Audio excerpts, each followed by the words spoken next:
Alright, so here's how to create username on Telegram. It's quite simple, so let's get started. So for that reason, first of all, you need to open up your Telegram application and simply go with the three dots on the left upper side. And then from here, you need to go with the settings.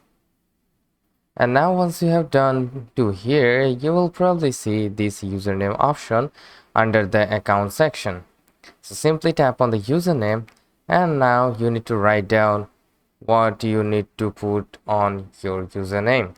So for my reason, I will go with the Kazi tutorials, and as you can see, this is available.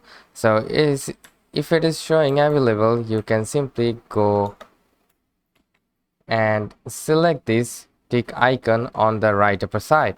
So select that tick icon, and now as you can see, my username has been set to this. So that's how you can simply create username on Telegram. So I hope this video helps. If yes, please leave a like, and we'll see you next time.